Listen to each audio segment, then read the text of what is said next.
Good evening to all. आज जो मैं आपसे टॉपिक डिस्कस करने वाला हूँ वो है डिज़ाइन ऑफ स्लैब के बारे में। ठीक है, एक सिंपली सपोर्टेड स्लैब है, ठीक है, that is generally situated on masonry वाल। क्लियर। तो इसमें हम लोग डिस्कस करेंगे कि एक सिंपली सपोर्टेड स्लैब की हम लोग डिज़ाइन कैसे करते हैं, किस तरह से करते हैं, ये पूरी प्रोसेस है।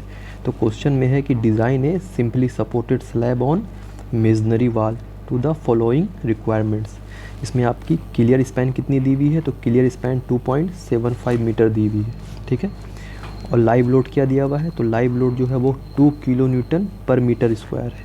लाइव लोड क्या होता है, लाइव लोड वो होता है जो एक्सटर्नली लोड स्ट्रक्चर पे अप्लाई होता है, जैसे man standing on the floor, या फिर आप कह सकते हो कि ये स्ट्रक्चर्स पर जो फर्नीचर होते हैं वो सब जो लोड होती है वो लाइव लोड होती है। तो लाइव लोड की जो वैल्यू लेते हैं हम लोग वो किससे लेते हैं, तो वो लेते हैं जनरली IS 875 पार्ट 2 से लिया जाता है, ठीक है।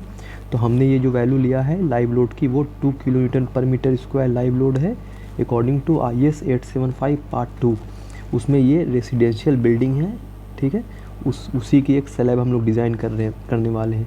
क्योंकि जब आप IS 875 पार्ट 2 को ओपन करोगे तो उसमें क्राइटेरिया दिया हुआ है कि रेसिडेंशियल बिल्डिंग के लिए है, या आप कह सकते हो कि एजुकेशनल बिल्डिंग के लिए है, हॉस्पिटल के लिए, सब के लिए अलग अलग क्राइटेरिया होता है। तो रेसिडेंशियल बिल्डिंग के लिए जब आप रूम एंड किचन को डिज़ाइन करते हो उसके स्लैब को, तो उसके लिए स्लैब के लिए लाइव लोड की वैल्यू कितनी दी हुई है, 2 किलो न्यूटन पर मीटर स्क्वायर, वही हम लोग कंसीडर करने जा रहे हैं, ठीक है। यहाँ पे थर्ड में है कि यूज़ M15 कॉन्क्रीट, मतलब इस स्लैब में जो आपको कॉन्क्रीट यूज़ करना है वो कितना करना है, M15 कॉन्क्रीट। तो M15 कॉन्क्रीट का मतलब कितना रेशियो हो गया, तो M15 का मतलब हो गया आपका 1:2:4। क्लियर, ये आपको यूज़ करना है। ग्रेड ऑफ कॉन्क्रीट मतलब 1 bag cement, 2 bag sand and 4 bag coarse aggregate, इसमें आपको यूज़ करना है। क्लियर। अब नेक्स्ट क्या है, तो नेक्स्ट है इसमें Fe250 type of steel use करना है। Fe250 मतलब माइल्ड स्टील यूज़ करना है आपको, ठीक है। अब इस तरह से हम डिज़ाइन करते हैं। तो सबसे पहले याद रखना कि जब भी आप स्लैब का डिज़ाइन करते हो तो सबसे पहला स्टेप होता है कि हम लोग प्रोवाइड करते हैं कि let us provide a bearing of 120 mm at each and, मतलब दोनों तरफ हम लोग 120 mm का बेयरिंग देना है। बेयरिंग क्या होता है, तो बेयरिंग ये होता वाल होती है दोनों तरफ। जब आप स्लैब देखते हो ना तो स्लैब के दोनों तरफ वाल होती है, तो इसे ही बेयरिंग कहा जाता है। तो हम लोग 120 mm का दोनों साइड बेयरिंग प्रोवाइड कर रहे हैं। यहाँ पे आप देख सकते हो कि हमने 120 mm का दोनों तरफ प्रोवाइड किया है बेयरिंग। क्लियर। एंड नेक्स्ट में यहाँ पर है, देखो क्लियर, क्वेश्चन में दिया हुआ क्लियर स्पैन। तो क्लियर स्पैन क्या होता है, ये जो बेयरिंग होती है ना, तो बेयरिंग का ये पार्ट से लेकर मतलब एक्सटर्नली पार्ट से लेकर के ये एक्सटर्नल पार्ट, इस डिस्टेंस को हम लोग क्लियर स्पैन कहा जाता है। और इस बेयरिंग के सेंटर से लेकर के इस बेयरिंग के सेंटर के बीच के डिस्टेंस को हम लोग इफेक्टिव स्पैन कहते हैं। तो क्वेश्चन में आपको क्लियर स्पैन की वैल्यू दी हुई है, तो हमने क्लियर स्पैन की वैल्यू क्वेश्चन में दिया हुआ है, जो कितना दिया हुआ क्लियर स्पैन की वैल्यू, तो वो है 2.75 मीटर। क्लियर। अब आपको इसमें इफेक्टिव स्पैन का वैल्यू आपको पता नहीं है तो वो हम लोग फाइंड करेंगे, ठीक है। अब आगे हम लोग देखते हैं क्या है। तो हमने यहाँ पर अब क्या कर दिया है कि span between centre of bearing, मतलब span between centre of bearing का मतलब क्या होता है, इफेक्टिव स्पैन, यही चीज़ होती है, ठीक है।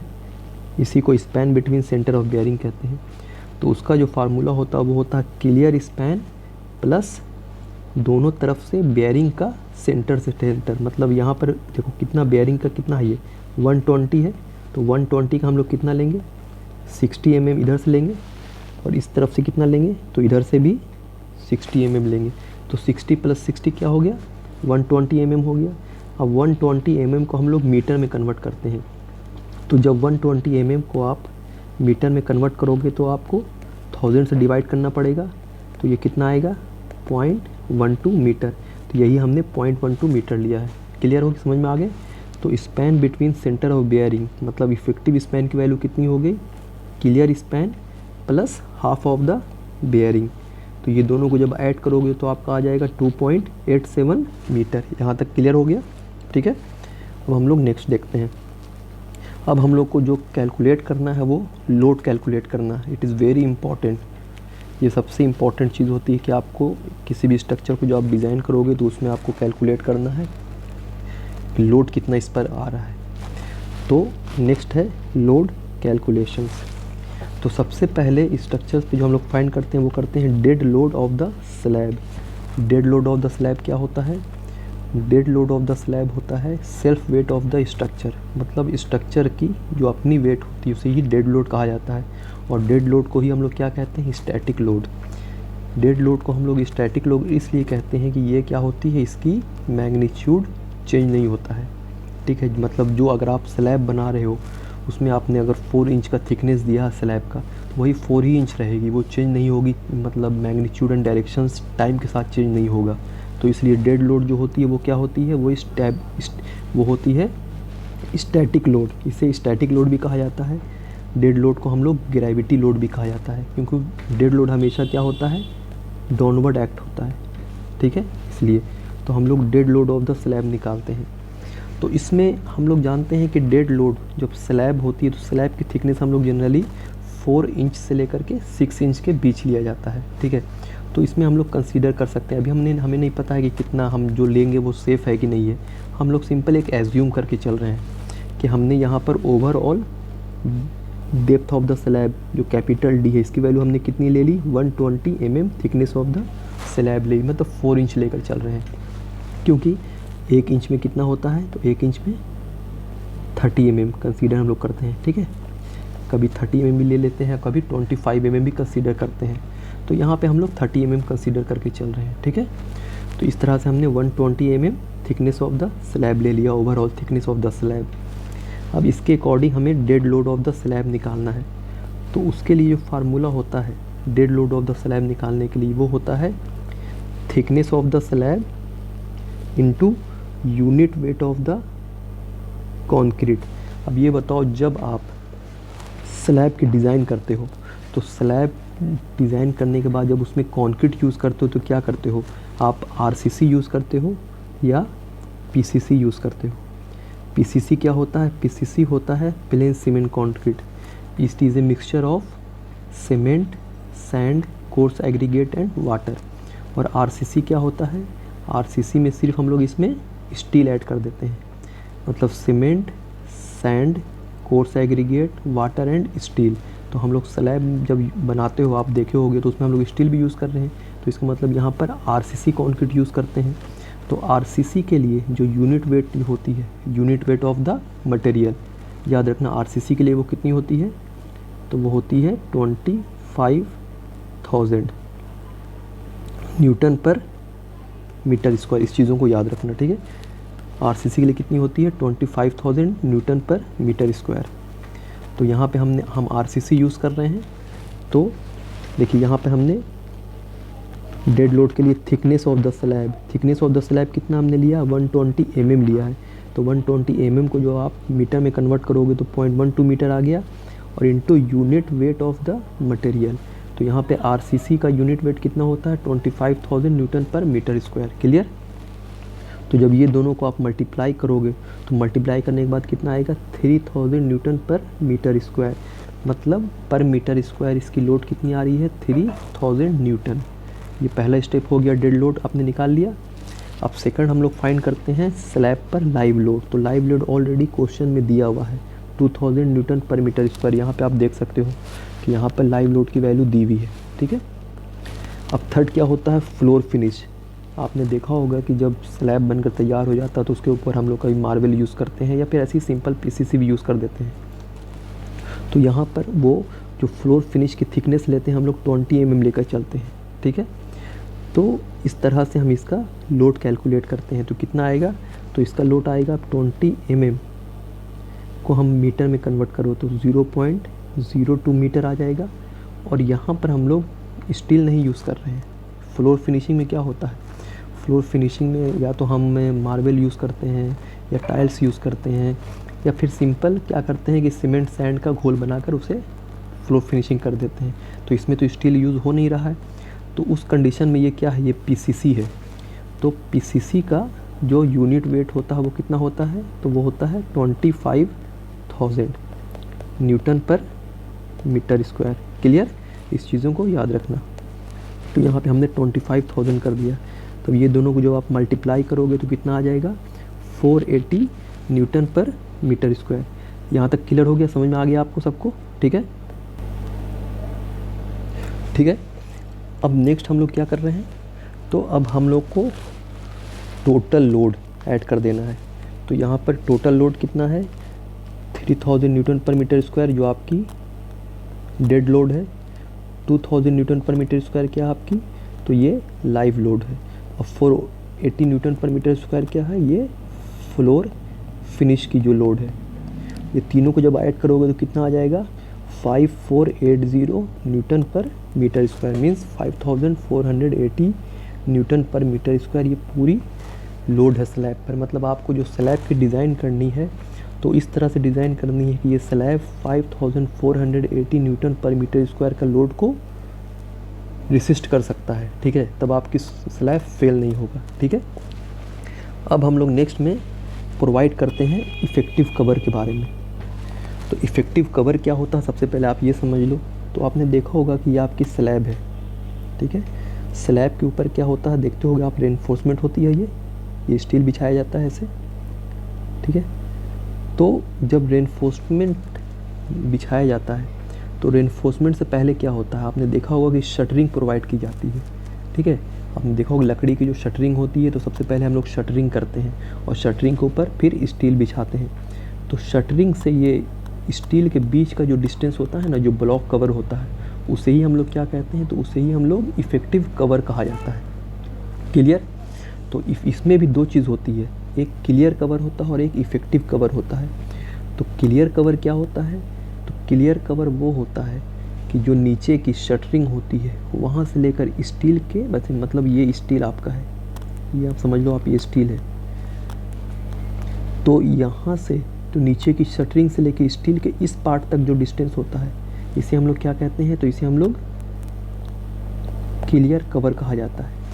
और इफ़ेक्टिव कवर क्या होता है, इफ़ेक्टिव कवर होता है कि ये आपकी स्टील है, ठीक है, और यहाँ से इसके सेंटर तक, मतलब स्टील के सेंटर तक जो हम लोग डिस्टेंस लेते हैं ना, इसे हम लोग इफ़ेक्टिव कवर कहते हैं। ठीक है, तो यहाँ पर वही इफ़ेक्टिव कवर होता है।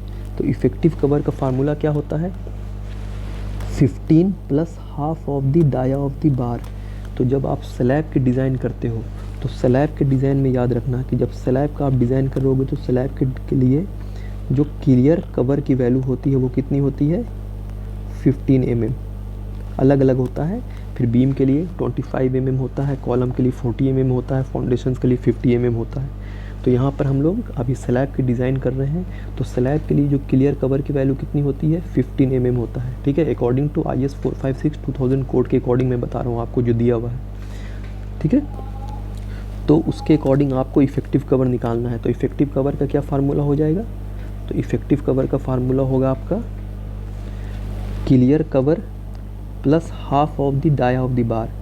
अब यहाँ पर हम 12 mm डाया स्टील यूज़ कर रहे हैं। जब भी आप स्लैब की डिज़ाइन करोगे तो याद रखना कि मिनिमम 8 mm यूज़ कर सकते हैं स्लैब में और मैक्सिमम 12 mm। इससे ज़्यादा हम लोग स्लैब में स्टील नहीं यूज़ करते हैं। ठीक है, in the case of slab only याद रखना कि मिनिमम 8 mm का स्टील यूज़ कर सकते हैं और मैक्सिमम 12 mm का स्टील यूज़ कर सकते हैं in the case of slab में। तो यहाँ पर इफ़ेक्टिव कवर हमने निकाल दिया 15 plus half of the dia of the bar. तो कितना आ गया 15 और 12 mm का हमने यूज़ किया है तो 12/2। तो 15 प्लस 6 21 mm का हमने इफ़ेक्टिव कवर यहाँ पर निकाल दिया है। अब हमें effective depth of the slab निकालनी है। अब effective depth of the slab के लिए क्या होगा, तो effective depth of the slab जो होता है इसे D से डिनोट करते हैं, स्मॉल d से। इसका फार्मूला होता है overall depth of the slab, capital D minus effective cover. ठीक है, तो यहाँ पर कैपिटल D की वैल्यू हमने कितना लिया था, आपको मैंने बताया था कि 120 mm का थिकनेस हम लोग यूज़ कर रहे हैं। प्रीवियस में आपने देखा था कि हमने overall thickness of the slab कितना लेके चल रहे थे, 120 mm। तो वही कैपिटल D होता है तो effective depth of the slab is capital D, मतलब overall depth of the slab minus effective cover. तो आप देख लो कितना आएगा। Overall depth of the slab कितनी है, 120 mm है, और इफेक्टिव कवर कितनी आपकी दी हुई है, तो इफेक्टिव कवर 21 mm दी हुई। तो 120 से 21 mm को माइनस कर दो तो 99 mm, मतलब 0.099 मीटर आपकी ये effective depth of the slab आएगा आगे, मतलब स्लैब की इफेक्टिव डेप्थ। ठीक है, अब स्लैब की इफेक्टिव डेप्थ क्या होती है वो भी मैं आपको बता दे रहा हूँ, जिससे आप बहुत अच्छे से क्लियर हो जाएगा कि इफेक्टिव डेप्थ क्या होता है और ओवरऑल डेप्थ क्या होता है। ठीक है, तो देखो यहाँ पर जैसे ये आपकी स्लैब है, ये आपकी स्लैब हो गई। ठीक है, तो स्लैब और ये आपकी रेनफोर्समेंट हमने दे दिया यहाँ पर। ठीक है, तो जो शटरिंग होती है, शटरिंग से स्लैब की पूरी जो डिस्टेंस होती है उसे हम लोग क्या कहते हैं, तो उसे हम लोग overall depth of the slab कहते हैं। और स्लैब के मतलब ऊपर का डिस्टेंस जो होता है थिकनेस, वहाँ से लेकर स्टील के सेंटर तक जो हम लोग डिस्टेंस लेते हैं ना, उसे ही हम लोग क्या कहते हैं, स्मॉल डी कहा जाता है। ठीक है, इस तरह से समझ लो कि ये आपकी स्टील है, तो स्लैब की ये पूरी थिकनेस है कैपिटल डी, तो इसे overall depth of the slab कहते हैं। और ये अगर हमने स्टील बिछाया है, ठीक है, तो ये अगर आपका स्टील है तो ये यहाँ से लेकर के ये स्टील के सेंटर तक का जो डिस्टेंस होता है ना, इसे हम लोग स्मॉल डी कहते हैं, मतलब इफेक्टिव डेप्थ कहा जाता है, स्मॉल डी। तो यही हम लोग निकाल रहे हैं। इफेक्टिव डेप्थ का फार्मूला होता है overall depth of the slab minus effective cover. Clear? अब हम लोग इफेक्टिव स्पैन, यहाँ तक समझ में आ गया आपको बहुत अच्छी तरह से। अब हम लोग नेक्स्ट देखते हैं इफेक्टिव स्पैन। तो इफेक्टिव स्पैन जो ली जाती है, इफेक्टिव स्पैन मैंने क्या बताया था कि ये आपकी बियरिंग हो गई, यहाँ से क्लियर स्पैन है और ये है। तो क्लियर स्पैन ये हो गया, और यहाँ से सेंटर से लेकर यहाँ से सेंटर तक ये इफेक्टिव स्पैन हो गया। तो इफेक्टिव स्पैन जो इसमें लेना है डिज़ाइन में आपको, वो this is taken as the lesser of the following, मतलब ये दोनों में जिसकी वैल्यू सबसे कम आएगी वही आपको इफेक्टिव स्पैन की वैल्यू लेकर चलनी है। तो पहला है span between centre of bearing. तो हमने कितना निकाला था पहले, if span between centre of bearing 2.87 metre निकाला था। और सेकंड है clear span plus effective depth. तो क्लियर स्पैन कितनी है आपकी, तो क्लियर स्पैन हमने क्वेश्चन में जो दिया हुआ क्लियर स्पैन 2.75 मीटर, और इफेक्टिव डेप्थ हमने कितना निकाला यहाँ पे देखो 0.099। तो दोनों को जब ऐड करो तो कितना आएगा 2.849 मीटर, मतलब अप्रॉक्स 2.85 मीटर। तो अब ये बताओ कि दोनों में सबसे बड़ा कौन है, छोटा कौन है। ऑलरेडी ये छोटा है, तो क्वेश्चन में क्या दिया हुआ है कि इफेक्टिव स्पैन की जो वैल्यू लेनी है, ये दोनों में जो सबसे वैल्यू कम होगी वही को लेनी है। So provide effective span 2.85 metre. Clear?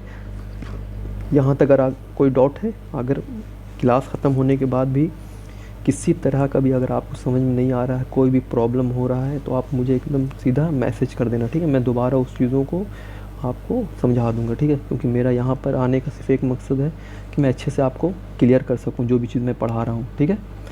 अब नेक्स्ट में हम लोग देखते हैं, ठीक है। तो अब हम लोग क्या करते हैं, अब यहाँ से हम लोगों को मैक्सिमम बेंडिंग मोमेंट निकालनी है। तो मैक्सिमम बेंडिंग मोमेंट का जो फार्मूला होता है वो होता है WL²/8, ठीक है। तो यहाँ पे W की वैल्यू हमने टोटल लोड कितना निकाला था, तो 5480 निकाला था। और यहाँ पे L क्या है, L इफेक्टिव स्पैन जो सबसे छोटा हमने निकाला 2.85, तो WL²/8, ठीक है। तो ये दोनों को जब डिवाइड करके आप निकालोगे तो कितना आएगा आपका, तो 5563.91 न्यूटन मीटर, क्योंकि बेंडिंग मोमेंट का जो यूनिट होता है वो क्या होता है, न्यूटन मीटर। तो यहाँ पर क्या आ गया 5563.91 न्यूटन मीटर। ये आपका मैक्सिमम बेंडिंग मोमेंट, मतलब स्लैब पर जो है आपकी मैक्सिमम बेंडिंग मोमेंट कितनी आ रही है, वो 5563.91 न्यूटन मीटर।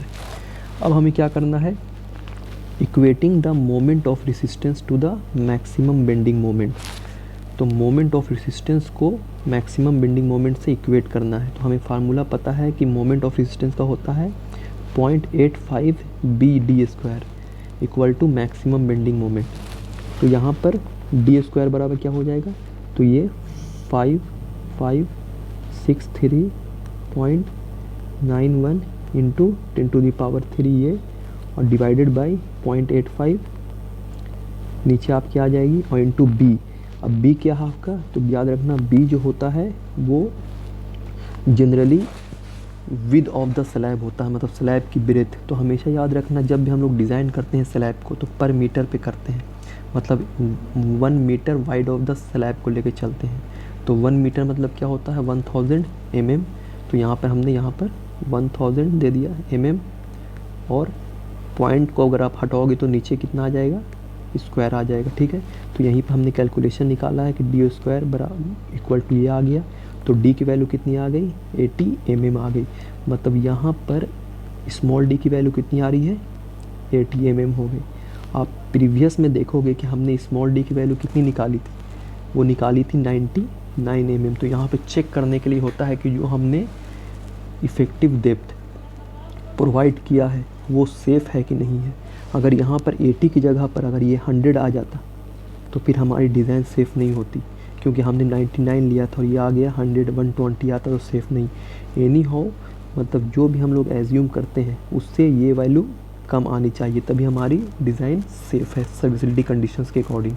ठीक है, क्लियर यहाँ तक। तो यहाँ पर हमने लिख दिया है कि but effective depth available is 99 mm, so it is safe. Clear यहाँ तक। अब नेक्स्ट हम लोग देखते हैं, अब हमें निकालना है एरिया ऑफ स्टील। तो एरिया ऑफ स्टील का जो फार्मूला होता है वो क्या होता है, तो एरिया ऑफ स्टील का फार्मूला आपका होता है bending moment into 1000 divided by T into τc into D। अब यहाँ पर देखो बेंडिंग मोमेंट की वैल्यू कितनी दी हुई है, 5563.91। तो 5563.91 यहाँ पर न्यूटन मीटर है। तो न्यूटन मीटर को जब आप mm में कन्वर्ट करोगे तो क्या करोगे, 1000 से मल्टीप्लाई करना पड़ेगा। तो यहाँ पे मैंने 1000 से मल्टीप्लाई कर दिया है, डिवाइडेड बाय T। अब T की वैल्यू क्या होती है, ये होती है परमिसिबल स्ट्रेस की वैल्यू। तो जब हम Fe 250 यूज़ करते हैं तो उस कंडीशन में यहाँ पे T की वैल्यू 140 ली जाती है। और अगर आप Fe 415 यूज़ करोगे स्टील तो इसकी वैल्यू क्या होती है, 230 लेते हैं। तो हमने शुरू में बता दिया कि मैं माइल्ड स्टील यूज़ करके चल रहा हूँ, तो इसमें T की वैल्यू 140 न्यूटन पर mm² लेके चलते हैं। तो यहाँ पे T की वैल्यू 140 हो गई।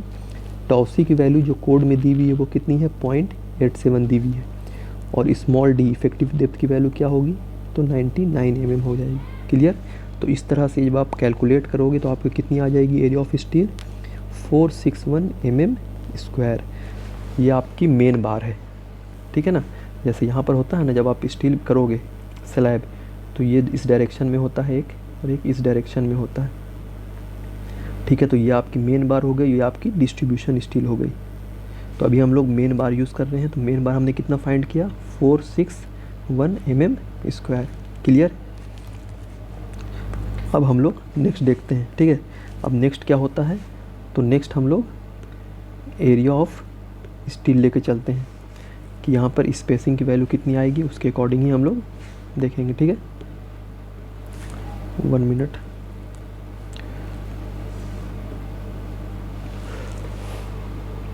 थोड़ा सा प्रॉब्लम, हाँ 1 मिनट, सॉरी। ठीक है, तो यहाँ पर आपकी अब स्पेसिंग हम लोग निकालते हैं। ठीक है, तो यहाँ पर स्पेसिंग का फार्मूला क्या होता है, तो स्पेसिंग का फार्मूला होता है area of 1 bar into 1000 divide by area of steel. तो यहाँ पर एरिया ऑफ 1 बार कहाँ से आया, तो ये मैं आपको बता रहा हूँ। देखो एरिया ऑफ 1 बार कहाँ से आया, ये बताओ कि स्टील जो होती है उसकी शेप क्या होती है, खुद माइंड में सोचो। स्टील की शेप जनरली सर्कुलर होती है, जो हम लोग कंस्ट्रक्शन में यूज़ करते हैं ना। तो सर्किल जो होती है, तो सर्किल का एरिया क्या होता है, सर्किल का एरिया होता है π/4 इंटू D², यही होता है ना। तो वही एरिया ऑफ 1 बार। अब जिस हम यहाँ मैंने आपको बताया था कि यहाँ पर हम लोग 12 mm का यूज़ कर रहे हैं मेन बार, तो यहाँ पे पाई बाई 4 इंटू डी क्या हो गई, डाया ऑफ द बार हो गया। तो यहाँ पे हमने वही यूज़ किया है, pi by 4 into D square into 1000 और divide by A S T कितना आया है, तो वो 461 आया है। तो इससे हमें कितना आ गया, 245.20 स्पेसिंग आ गई। स्पेसिंग क्या होता है, स्पेसिंग होता है कि जब आप स्टील यूज़ कर रहे हो स्लैब में इस तरह से, ठीक है ना, तो ये जो गैप बन रहा है ना, ये गैप, इसी को हम लोग स्पेसिंग कहते हैं, ठीक है। तो यहाँ पे हम लोग स्पेसिंग प्रोवाइड कर दिया है, ठीक है। कितना स्पेसिंग आया, तो 245.20 mm का स्पेसिंग हम लोग प्रोवाइड कर रहे हैं in the case of main बार, ठीक है, क्लियर। अब हम लोग नेक्स्ट देखते हैं, ठीक है। अब नेक्स्ट हम लोग यहाँ पर हमने प्रोवाइड कर दिया क्या, कि provide 12 mm dia of the bar at the rate 240 mm centre to centre spacing. मतलब यहाँ पर हमने 12 mm का बार यूज़ किया है और 240 mm सेंटर टू सेंटर आपको स्पेसिंग देनी है इस तरह से, ठीक है ना। ये जो आप प्रोवाइड कर रहा हूँ, तो ये जो स्पेसिंग देनी है वो 245 mm सेंटर टू सेंटर। अब नेक्स्ट हम लोग डिस्ट्रीब्यूशन स्टील यूज़ करेंगे। तो डिस्ट्रीब्यूशन स्टील के लिए होता है 0.15% ऑफ ग्रॉस एरिया, ठीक है। तो 0.15% ऑफ ग्रॉस एरिया, तो इसका फार्मूला क्या है, देखो 0.15% ऑफ ग्रॉस एरिया। तो ग्रॉस एरिया क्या होता है, 0.15% into B into capital D, यही होता है ग्रॉस एरिया। ग्रॉस एरिया मतलब क्या होता है, पूरा डेप्थ, ठीक है ना, ओवरऑल थिकनेस। तो यहाँ पे 0.15 है, तो 0.15 पॉइंट को अगर आप हटाओगे तो नीचे 100 आ जाएगा, इंटू बी की वैल्यू कितना है 1000 mm, मैंने बताया था 100 mm 1 मीटर होता है, तो इसको कन्वर्ट करोगे तो mm में, तो 1000। ओवरऑल थिकनेस कितना है 120, क्लियर। और जब पॉइंट हटाओगे तो यहाँ पर नीचे 100 आएगा, तो जब इसे मल्टी कैलकुलेट करोगे तो 180 mm स्क्वायर। तो ये आपकी डिस्ट्रीब्यूशन स्टील आ गई, ठीक है। तो हमने यहाँ तक डिस्ट्रीब्यूशन स्टील निकाल दिया। अब हम लोग निकालेंगे स्पेसिंग। अब यहाँ पर जो स्पेसिंग निकालना है, तो स्पेसिंग के लिए फार्मूला होता है spacing of 8 mm diameter of the बार। वहाँ पर हमने मेन बार के लिए 12 mm यूज़ किया है और डिस्ट्रीब्यूशन बार के लिए हम लोग 8 mm यूज़ कर रहे हैं। तो स्पेसिंग का फार्मूला क्या होता है, पाई बाई मतलब area of 1 bar into 1000 divide by total area of steel. तो एरिया ऑफ 1 बार 8 mm का हम यूज़ कर रहे हैं यहाँ पर, तो pi by 4 into 8 square into 1000 divide by total area of steel कितनी आई है, तो 180 mm स्क्वायर। तो जब इसे आप कैलकुलेट करोगे तो कितना आएगा 279 mm, ठीक है। तो हम लोग प्रोवाइड कर देते हैं कि 8 mm diameter of the bar at the rate 280 mm centre to centre spacing देना है यहाँ तक डिस्ट्रीब्यूशन स्टील के केस में, ठीक है। तो यहाँ तक समझ में आ गया आपको। अब देखो नेक्स्ट, अब हम लोग क्या करेंगे,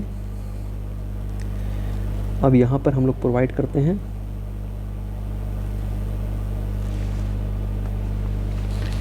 अब यहाँ पे हम लोग एक तरह से समझो कि एक सेक्शनल ड्राइंग बना के दिखा दे रहा हूँ मैं आपको। देखो ये आपकी 120 mm की बेयरिंग हो गई दोनों तरफ। ये आपकी स्लैब है। स्लैब की ओवरऑल थिकनेस कितनी है, तो स्लैब की ओवरऑल थिकनेस है 120 mm, ठीक है। अब ये पार्ट आपका एक प्लेन मेन स्टील है और ये डिस्ट्रीब्यूशन स्टील है इस तरह से, ठीक है ना। तो आप ये देखो कि यहाँ पर मेन स्टील आपने कितना निकाला है, तो मेन स्टील आपका जो आया है वहाँ यहाँ पे देखो कितना आया है 12 mm diameter of the bar at the rate 240 mm centre to centre. लेकिन यहाँ पे हमने अभी नंबर ऑफ बार नहीं निकाला है। तो नंबर ऑफ बार जब मेन स्टील का निकालोगे मतलब एरिया ऑफ स्टील 1 का, तो नंबर ऑफ बार का फार्मूला क्या होता है, तो वो होता है total area of steel divide by area of 1 बार। मतलब जो हमने AST1 निकाला था ना, वो उसकी value divided by area of 1 bar. Area of 1 बार मतलब पाई बाई 4 इंटू 12 mm का हम यूज़ कर रहे हो तो 12 mm का स्क्वायर। तो इस तरह से हमें नंबर ऑफ़ बार निकल जाएगा। तो 4 नंबर ऑफ़ बार इसमें आया है, तो यहाँ पे हमने प्रोवाइड कर दिया क्या, 4 नंबर ऑफ़ बार 12 mm का, मतलब 12 mm का 4 बार आपको यूज़ करना है 245 mm सेंटर टू सेंटर, ये मेन बार के लिए। उसी तरह से नंबर ऑफ़ बार डिस्ट्रीब्यूशन के लिए कितनी है, यहाँ पे देखो टोटल एरिया ऑफ स्टील कितनी है, तो 180 डिवाइड बाई एरिया ऑफ 1 बार। यहाँ पे हमने 8 mm का यूज़ किया है, तो π/4 इंटू 8 स्क्वायर, तो ये 3.6 आ रहा है। तो 3.6 मतलब 0.5 के बाद हम लोग ओवरऑल 4 लेके चलते हैं, ठीक है।